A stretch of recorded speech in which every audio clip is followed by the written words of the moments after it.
하면 누가 죽고 특정 유니폼만 입으면 발가락이 세모가 되고 또 한마디 말 때문에 오랫동안 우승컵을 놓치는 등 우연이라고 하기엔 너무나도 지독했던 축구의 기묘한 저주들에 대해 알아볼까 합니다. 꼬리에 꼬리를 무는 축구 이야기. 그럼 다들 준비됐나? 가자!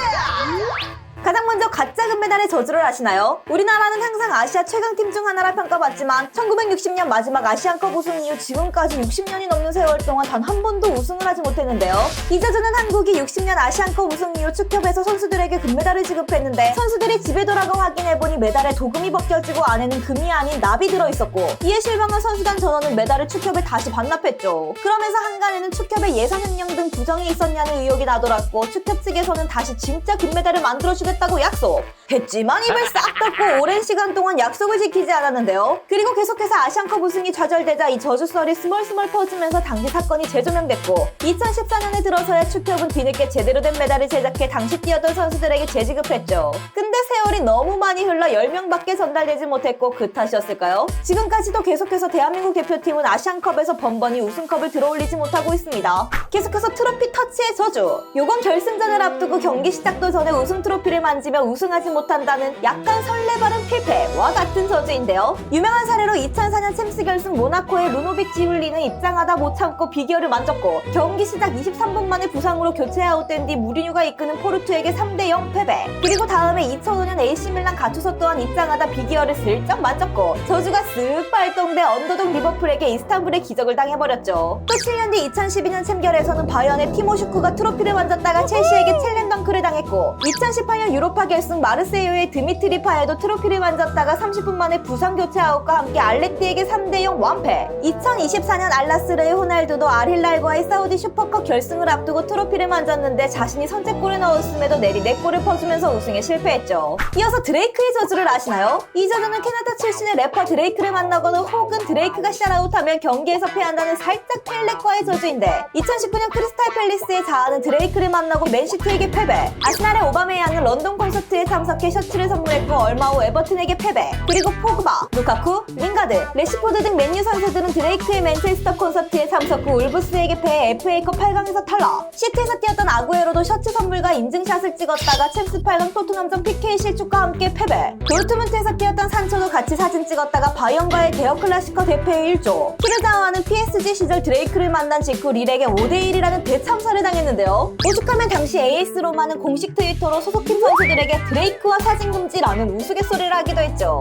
2019년 이후로는 좀 잠잠하나 싶더니 2022년 배팅 쪽으로 넘어갔는데 10월 에이클에서 바르사는 메인 스폰서 스포티파이 이벤트로 유니폼에 드레이크의 부엉이 로고를 받고 뛰었는데요. 그리고 이 경기에 드레이크는 바르사 승에다 8억을 베팅했는데 역시나 결과는 바르사가 레알에게 3대1로 패했죠. 뿐만 아니라 2024 코파 아메리카 4강 아르헨티나와 캐나다의 경기에서 캐나다 승에다 4억을 베팅했다가 어김없이 깔끔하게 날려먹고 심지어 아르헨티나 공식 계정한테 조롱을 당하기도 했습니다. 비슷한 케이스로 세계적인 록밴드 롤링스톤스의 보컬 믹 제거도 한저주하는데 2010년 남아공 월드컵 미국과 가나의 16강 경기에서 빌 클린턴 전 대통령과 함께 미국을 응원했으나 패배. 바로 다음날 잉글랜드와 독일의 16강 경기에서는 조국 잉글랜드를 응원했다가 독일에게 1대4로 패를 당하면서 리버스 문호로 거듭났죠. 이후 2014년 브라질 월드컵에서는 저주가 절정에 달했는데 믹 제거가 로마에서 콘서트 도중 이탈리아가 우루과이를 꺾고 16강에 간다고 호언장담했으나 1대0 패배를 당하고 조별 탈락. 또 리스본 콘서트에서는 포르투갈의 우승을 예측했으나 그대로 조별리그 광탈.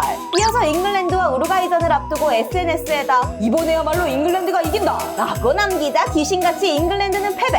여기서 그치지 않고 브라질과 독일의 4강전에서는 제거의 저주를 의식한 브라질 팬들이 일부러 독일 유니폼을 입은 제거 피켓을 흔들며 영내발 응원을 실현했는데요.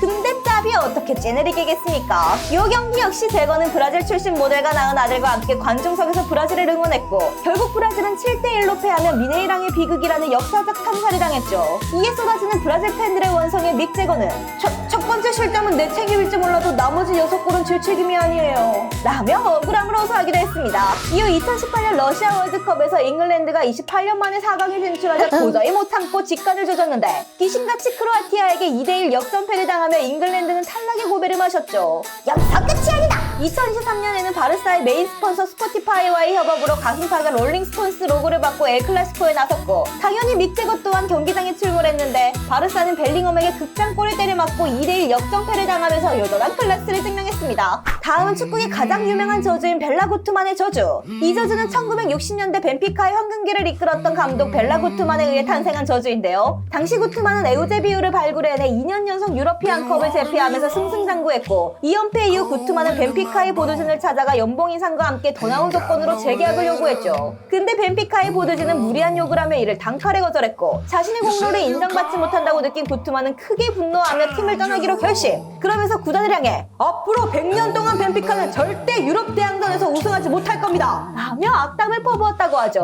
뭐 당시까지만 해도 돈 욕심에 화가 난 감독의 투정 정도로 가볍게 여겼는데 이후 유러피안컵 결승 5회, 유로파리그 결승에 3회나 올랐지만 싹 다 패하면서 그의 저주가 현실이 됐죠. 오죽하면 1990년 유러피안컵 결승이 오스트리아 빈에서 열렸는데 구단의 레전드인 에우제비우가 빈에 있는 구트만의 묘소에 찾아가 이제 그만 저주를 풀어달라고 간절히 읍소하기까지 했지만 어림도 없었죠.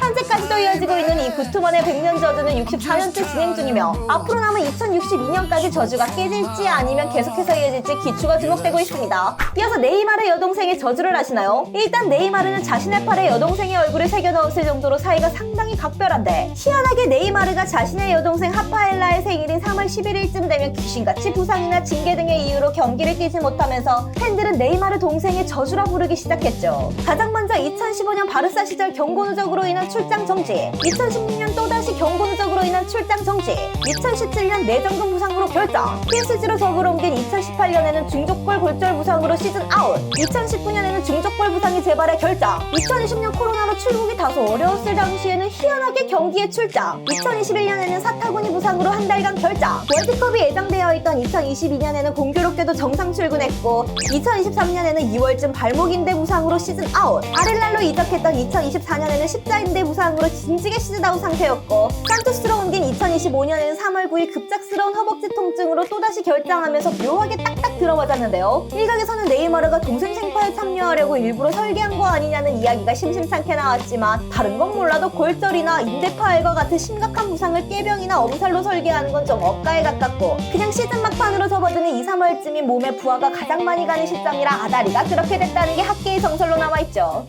밀레니엄 스타디움 남쪽 라커룸의 저주. 잉글랜드의 컵 결승이 주로 열리며 영국 축구의 성지라 불리는 웸블리 스타디움이 2001년 재건축에 들어갔고 이에 잉글랜드 축협은 웸블리 대신 웨일즈 밀레니엄 스타디움에서 경기를 치렀는데요. 이 경기장에는 북쪽과 남쪽 이렇게 두 개의 라커룸이 있었는데 희한하게 남쪽 라커룸을 배정받은 팀은 마치 약속이라도 한 듯 줄줄이 패했고 2001년부터 시작해 2002년 3월까지 총 11경기 연속 북쪽 라커룸을 배정받은 팀이 모두 승리했죠.